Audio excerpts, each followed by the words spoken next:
je suis bien évidemment aussi président de l'appellation Crozes-Hermitage, déjà depuis 10 ans. Donc Crozes-Hermitage, c'est une appellation qui est sur 1682 hectares, 11 communes, qui a produit l'année dernière 80 312 hectolitres, très précisément.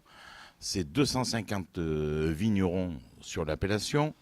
Donc on est une force économique de ce beau petit canton de Tain-l'Hermitage, je pense très importante.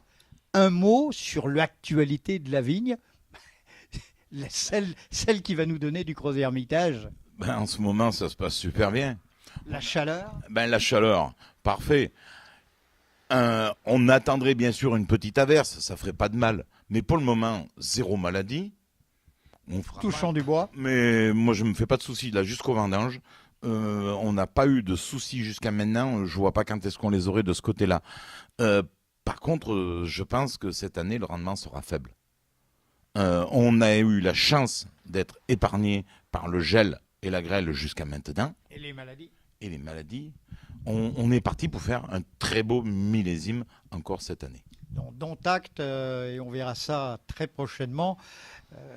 Début septembre. Début septembre, début septembre. Pour déguster dès le paradis. Vous êtes aussi le président du comité Viti-Vini Auvergne-Rhône-Alpes.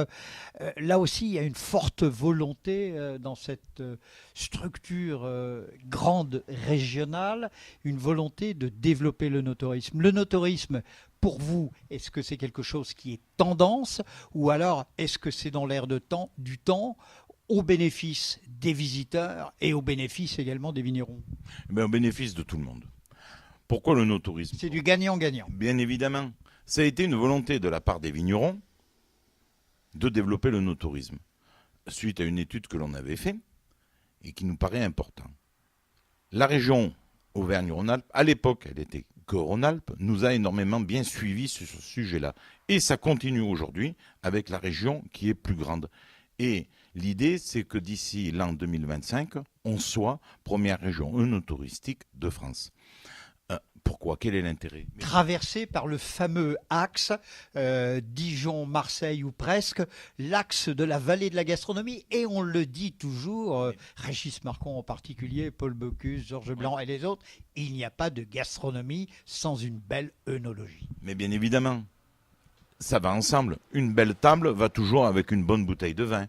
Et dans notre région Auvergne-Rhône-Alpes, on a la chance d'avoir une diversité de vins qui va du début à la fin du repas, qui va de la plus petite bourse à la plus grosse. On a une variété, on a de quoi se faire plaisir pour tout le monde. Une variété qui représente toute la France.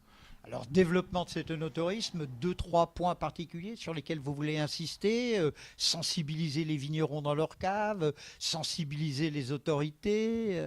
Alors effectivement, aujourd'hui, on sensibilise les vignerons à développer de plus en plus des lieux d'accueil, de faire des visites, organiser des dégustations, d'emmener, de prendre du temps pour emmener les gens sur le vignoble, expliquer comment on travaille. Mais tout ça en lien avec cette gastronomie et avec les restaurateurs locaux, avec les hébergeurs. On fait un travail pour tout le monde. Il faut que tout le monde travaille ensemble. Soit les vignerons, les hébergeurs, les restaurateurs. Et on va dynamiser. Les collectivités. Bien sûr, les collectivités sont là pour orchestrer tout ça et nous aider dans cette organisation. Mais ce sont les fers de lance de ça, ce sont les gens qui en tirent les bénéfices, c'est-à-dire les restaurateurs, les hébergeurs et les vignerons, bien évidemment. Et on doit montrer. Aujourd'hui, les gens ont envie de changer de tourisme. Tout le monde n'a plus forcément envie d'être sur la plage, d'être au bord de mer ou à l'Atlantique. Ou dans la montagne. Ou à la montagne. On a envie aussi d'un tourisme vert et de changer un petit peu des sentiers battus et des endroits qui sont plus calmes, où il y a peut-être un petit peu moins de monde, et découvrir le vignoble que personne ne connaît. Le vignoble et les hommes qui le mettent en valeur. Donner un côté plus humain encore. Tout à fait, un côté plus humain, aller à la rencontre de tous ces vignerons. Vous me tendez la perche, le mot de la fin, mais chez nous, on l'a écrit F-A-I-M, le mot de la fin. Vous auriez envie de quel vin, avec quel mets à cet instant précis, et avec modération, bien sûr. Pourquoi pas un Crozes-Hermitage blanc avec une petite friture du Rhône? Ah oui, des petits jols. Eh oui, pour faire l'apéro. Très bien. Et après l'apéro, on se laisse aller à quoi? Un peu de rouge avec un bon Creuset Hermitage rouge avec un bon morceau de viande. Très bien. Et puis je sais que vous aimez beaucoup le fromage aussi. Ah, et on terminera là-dessus. Des fromages de notre région, on a aussi un grand choix de fromages et une grande variété dans notre région. Mais un petit picodon de la Drôme, c'est pas mal. Pierre Comas, merci. On a toujours plaisir à vous rencontrer, à vous écouter. Vous qui êtes un homme passionné, vous qui savez ce que c'est que la qualité, et puis qui avez compris que le développement de tout cela passait par l'homme. Enfin, l'homme et la femme, mais l'homme au sens générique. Tout à fait. On ne peut pas se passer de l'humain pour faire ce genre de relation. Et dans le métier de vigneron, on a envie de convivialité, de plaisir et de bonne humeur. Alors allons-y, santé. Santé, bonheur.